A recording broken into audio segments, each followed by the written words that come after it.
Okay, good day mga friends, mga ka-airsoft.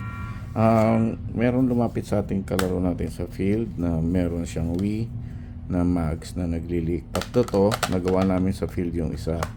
So sabi ko, iwi ko na lang at sa bahay ko gawin kasi para makalaro naman kami.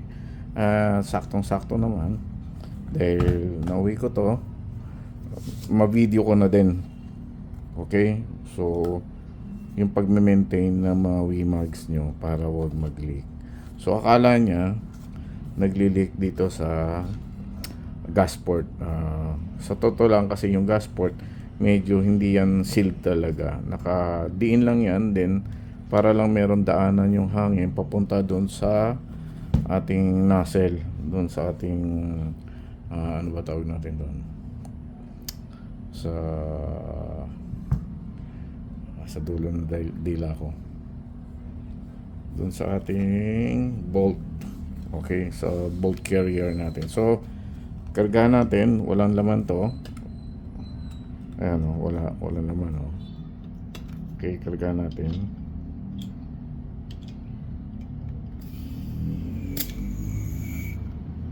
Okay, okay.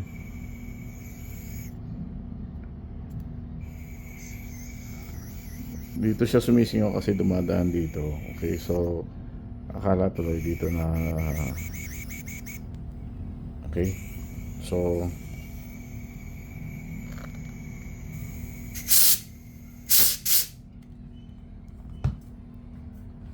same din dun dito sa isa. Konti lang ilagyan natin.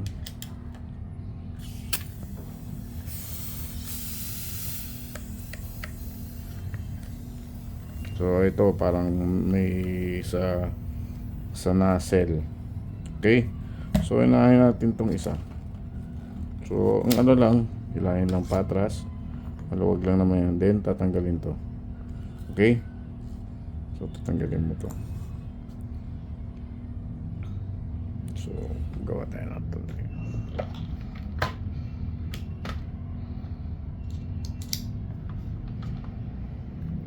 So mga ka-airsoft ko, kung nakakatulong tong videos ko, marami kasi nagsasabi sa akin na i-upload ko din daw para mapanood na iba. Kasi ang ginagawa ko, pag may nag-PPM lang sa akin sa Facebook, sinishare ko lang sa kanila kung ano yung mga videos na na-save ko, tapos para mayroon silang reference video sa mga tanong na problema na encounter nila. Ito, ingatan po natin to, okay? Ayan yung orientation yan. Kasi natatanggal yan. Okay. O baka malaglag. At least alam nyo yung ano niya, yung sa orientation niya. Then, ito lang kakalasin nyo itong tatlong tornilyo. Kung kasi ito yan eh, ito ang unang maglilig dyan. Ito, yan, yung biyak na yan, yan ang unang maglilig dyan. Okay, so pakita natin. Ayan. Okay, tapos ang susunod yan itong valve, yung knocker valve. So iaano din natin yan. Okay, so dinisindan natin yung knocker valve nya. Okay, so unahin natin si knocker valve para pababa tayo. Okay, para at least kung knocker valve nga yung singaw, hindi na natin kakalasin kasi medyo hindi ako masyadong sanay mag ano ng spring ng ano. Wala pang napapanood na video nagkakalas ng Wii na mags ng M4 na pinakikita paano yung pagkalas at pagbalik. Okay, so ayan. At nga pala guys, itong mga o-rings ng mga valve, napakadalang na masira niyan. Okay, napakadalang mabali. So ang gagawin lang pag natutuyot or hindi masyado nagagamit tapos walang karga, lumulutong siya tapos nag-shrink. So aanoyin lang. Okay, yan katulad niya, no. Uneven yung paglalapat. So ang gagawin lang natin, kalasin lang natin yung ano, tapos ang isang ano niyan, ang isang ano niyan is paint thinner. So pwede siya ng paint thinner or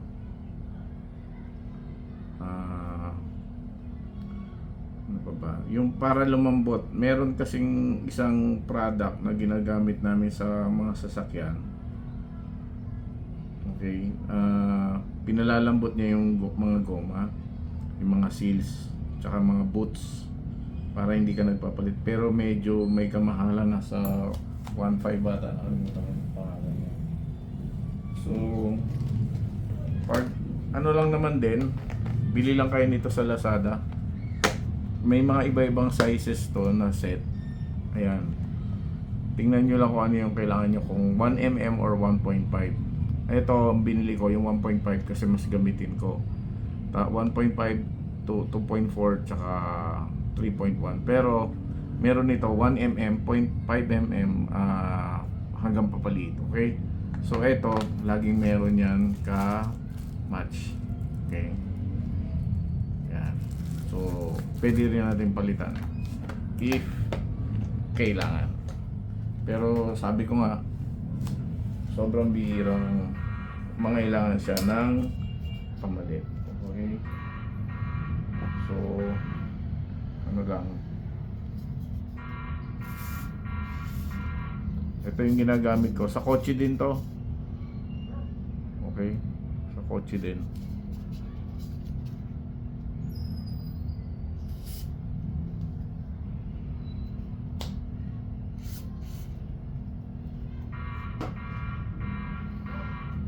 So massage na natin yung ano, tapos ramdamin lang natin kung matigas na talaga yung mga o-rings.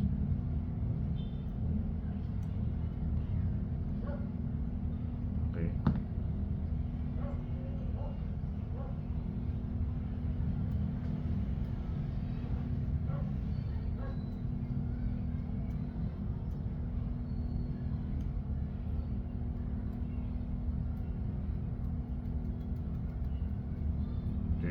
Next nyan, ito mura lang to, 60 something lang ata o wala pang 60 sa Lazada. Ito silicone na sealer din, lube and sealer na siya. Okay, so konti lang nito, tapos massage lang din na gano'n.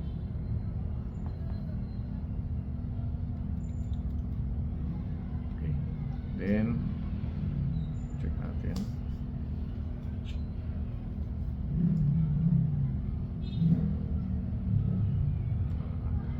Okay.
Okay, test natin kung sa valve.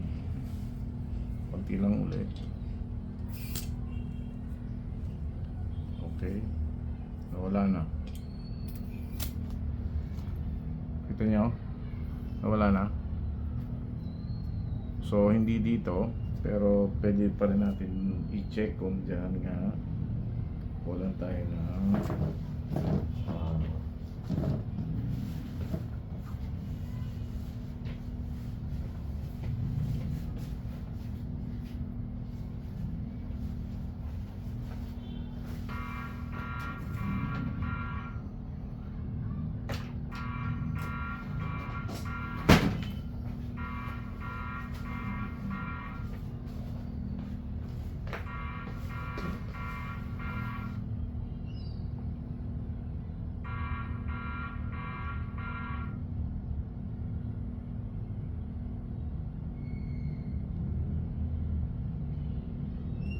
okay, wala.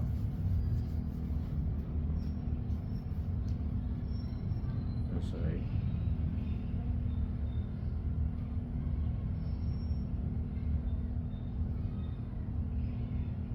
Okay, wala. Okay. So, wala. Tigas. Okay. Nan ako Ba?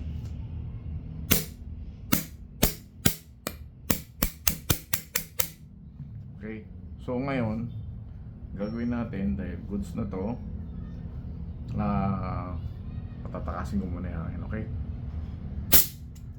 Okay. So, kukunin natin yung tear weight niya. Kasi ganun ako sa mga maruli ko kinukuha natin yung pinaka tear weight. Okay, so balik muna natin.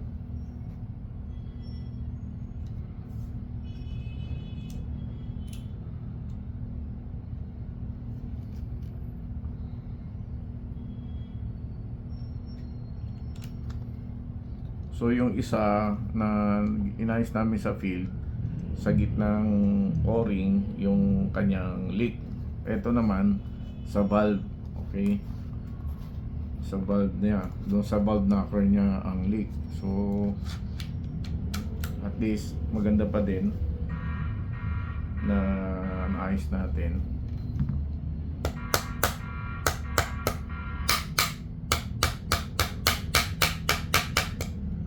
Para lang hindi makalas agad. Okay. So tingnan natin ang kanyang tear weight, at least para alam natin ang isang weight ng empty na WeMag 367. Okay, magaang siya para compared sa Marui na 450, 445 ganyan. So 300 ulit, 367.2, 367. So lagay natin ang tear weight niya is 367. Okay.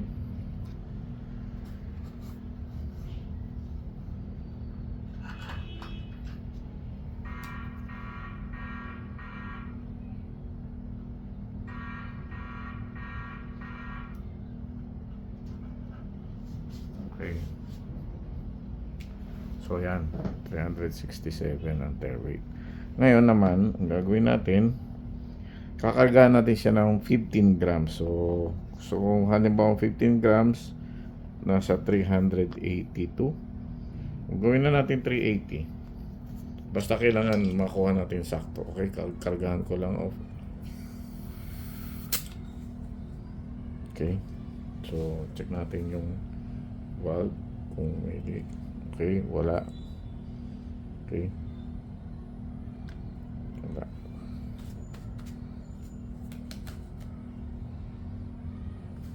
$370. So nakakarga siya ng 3 grams.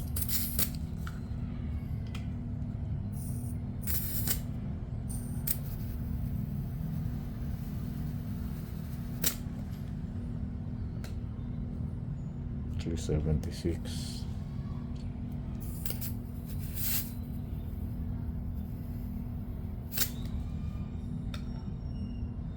380. Okay, 380.4. So, yan na natin yung 0.4. So, 380.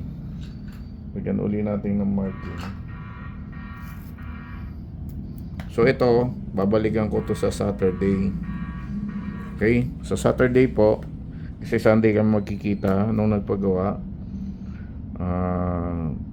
380.2. Okay, so malalaman po natin yan kung naglilik sa ibang part if bumaba to. Okay? So, next mag na tayo. Itong next mag naman, kanina, sumisingaw sa, may laman siya. So, okay. So, may laman.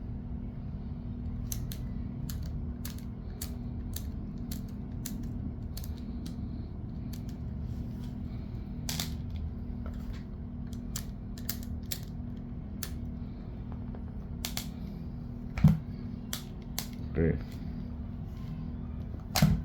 So, walang,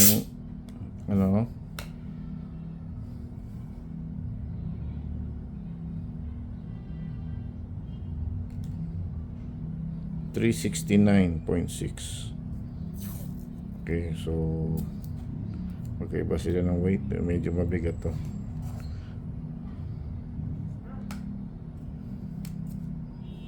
$369.6.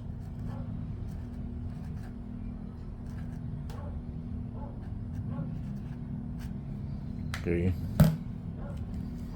Ngayon, kalasin natin para malaman natin kung saan ang kanyang leak.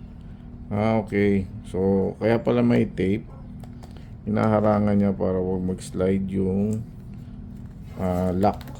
Yung yung pinaka sa ilalim ng mag. Okay? So, yun pala yung purpose nun. Ayan, may tape din.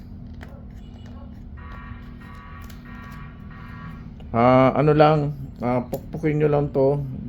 Kasi hindi ko kung aluminum or lata to, pero pwede nyo pukpukin to ng magaang para siya maglapat. Okay, pukpukin nyo lang para maglapat, pero okay na din yun. Pwede nyo din lagyan ng harang. Ito maluwag. Okay, ito lagyan natin ng lagyan natin to ng ng Loctite. Okay, so siguro meron tayong pwedeng gawing fix dito para hindi, kasi etong yan yung parang yan yung naglalak dito dito yung para lumapad siya pagka siya yung kakalang para hindi lumabas. Hindi ko lang alam bakit parang mukhang diretso naman. Anyway, i-diagnose natin to, nasaan ang leak niya.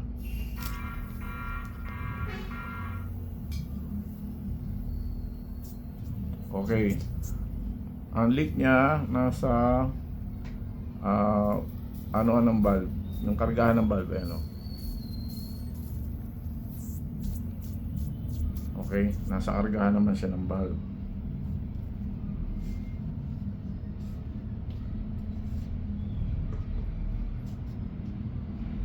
So, tabi muna natin to. Nasa kargahan ng valve yung leak niya. May hangin pa to Kargahan lang ang Okay, wala. So, safe yung ito nasa kargahan ng valve, pero pwede na rin nating linisin tong knocker nya. Okay, yung knocker nya pwede natin para sayang nandito na tayo.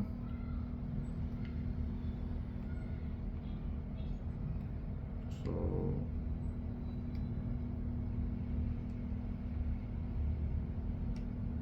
linisin na rin natin kasi baka mamaya itong knocker naman niya yung magloko.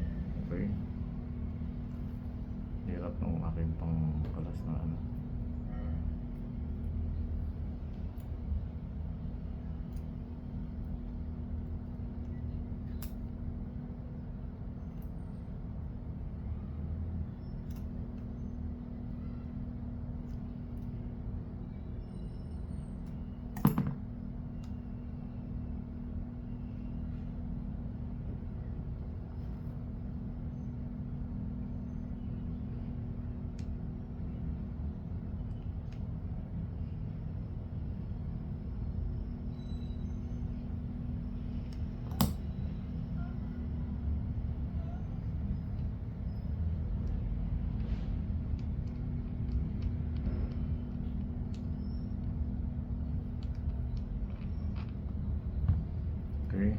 So same lang din, i-spray ko lang din ng ano para maano siya, ma-rejuvenate kumbaga.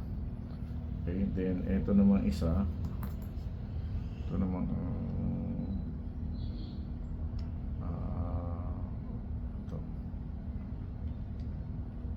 Okay.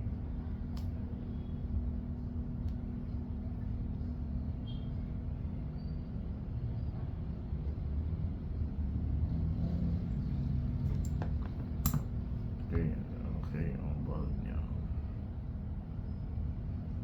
Usually, ang valve nagkakasingaw pag sa ilalim dito. Ito. Yan. Tatanggalin yan.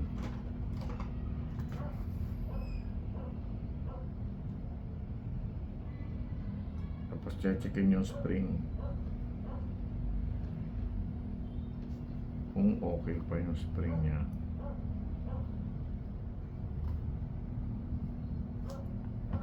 Okay. Ingat lang, baka tumalsik yung spring.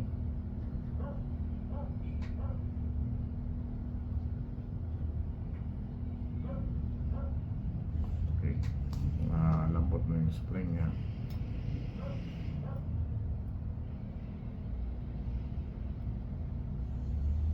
Okay. Saka yung valve seal.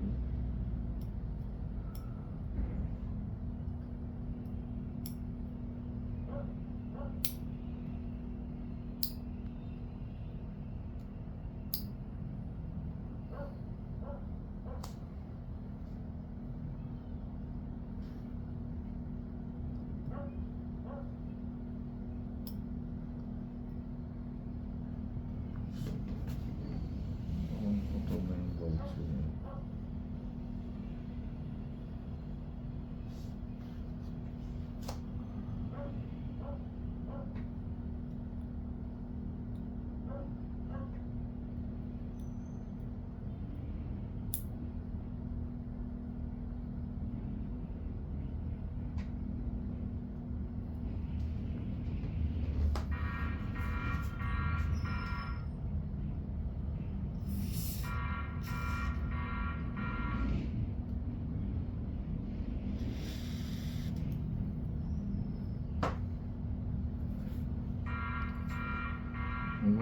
Yung valve seal, batakin ko ng konti.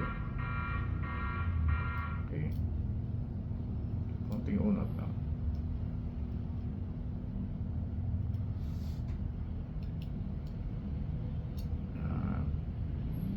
Okay, pinahaba lang ng konti.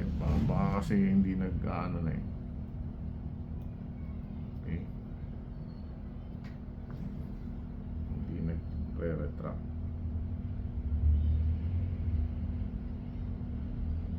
Nagsasakang mabuti.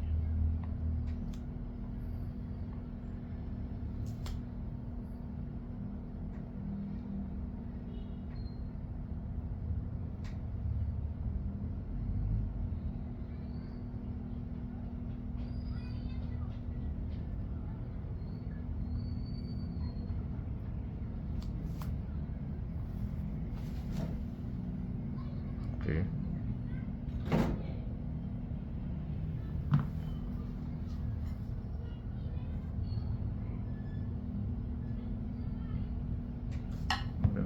Silicone to.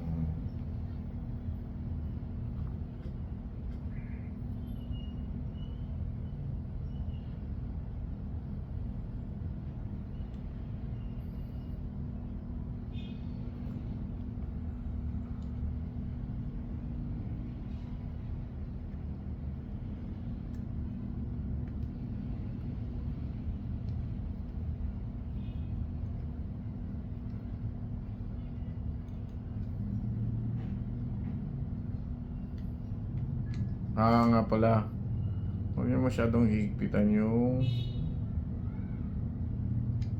mga ano nyo, yung may mga o-rings. Hindi bagay na hinihigpitan yan sobra, kasi mentras hinihigpitan nyo, nagpipit-pit yung o-ring, lalong nadideform, lalong naglilik.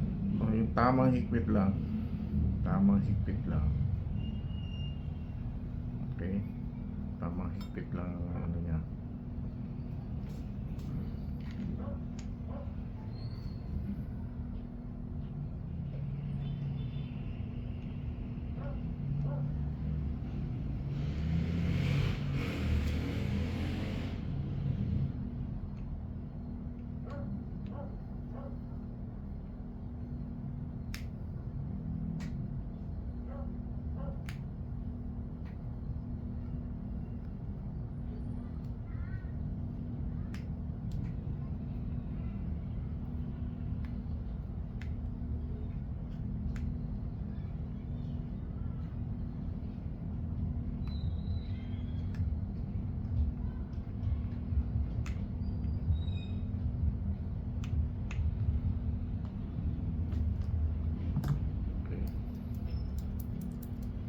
So try natin.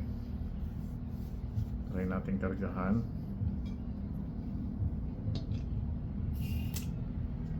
Okay, so wala na. Wala nang leak.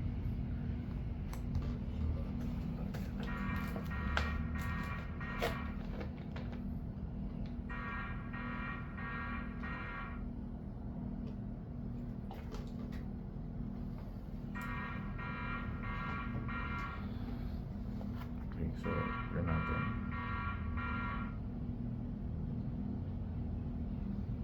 Okay, kita. Wala nang leak yung. Okay.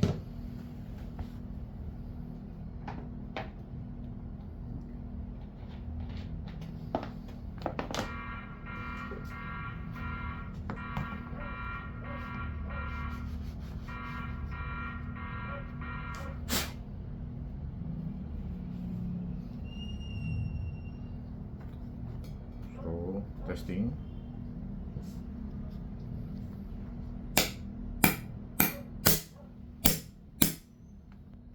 Okay, good.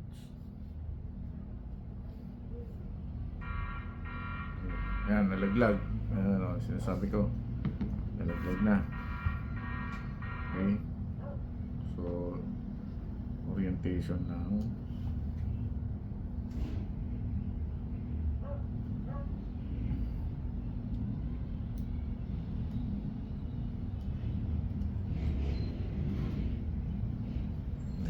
lang po yan.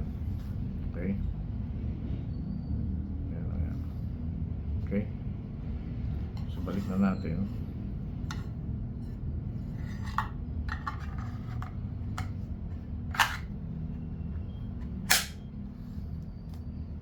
Right. Then yung ano na sabi ko, lagyan natin na right.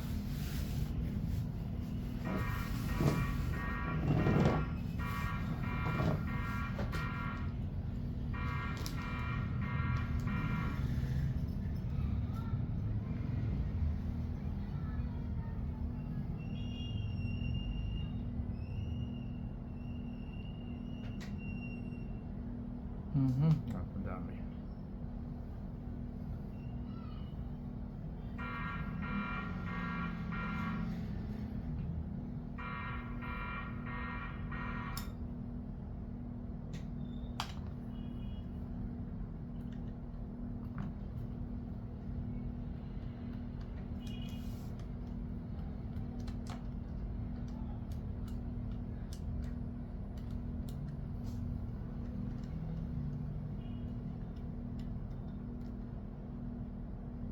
Hindi din masyadong hipitan.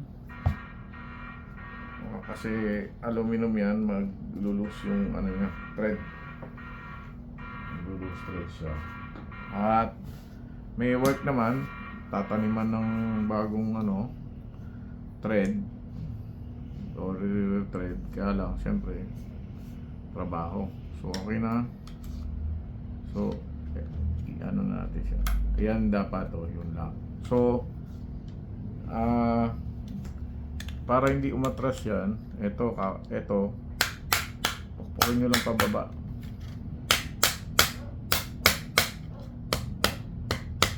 Malambot yan. Hindi kailangan ng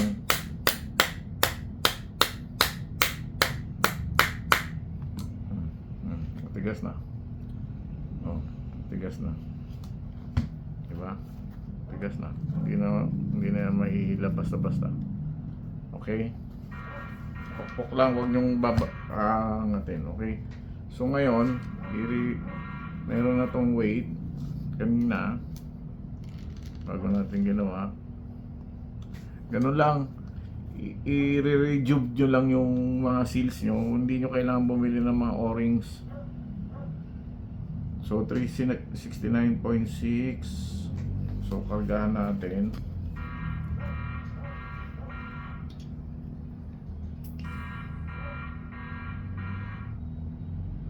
Gawin din natin 380 siguro to.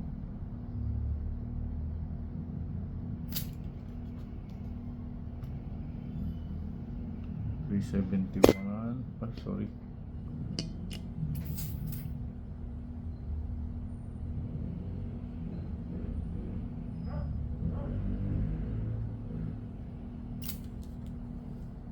Okay, wala.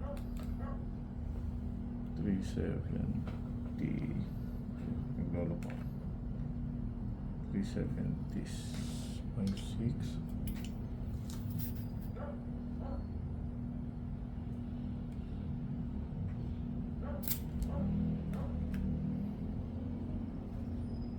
$70.8, 369.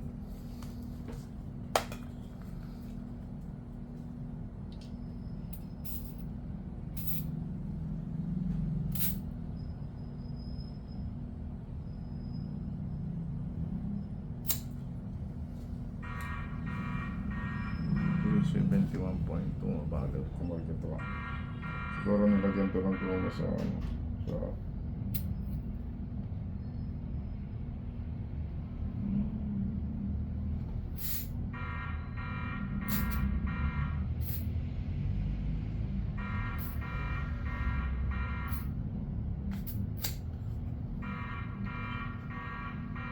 $371.4, bagal ah.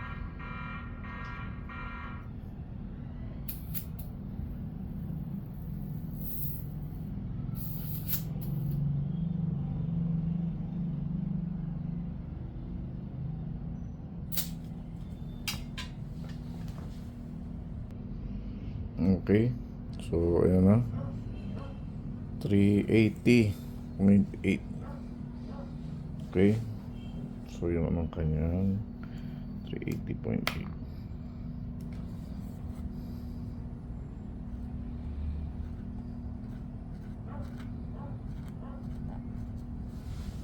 Okay, 380.8 grams. So yun lang po for today. Sana po meron ako na i-share sa inyo na magandang tips para po sa hindi tayo magastos sa ating hobby. Hindi po nasisira basta-basta ang mga o-rings natin. Kailangan lang po yan na ma-massage from time to time. Okay po, so yun lang po. Thank you po sa panonood. At lagi po tatandaan, always call your hits pag naglalaro. We play to hit, not to hurt. Okay po, salamat po. God bless and see you next video. Pa-like and subscribe po ulit. Bye-bye.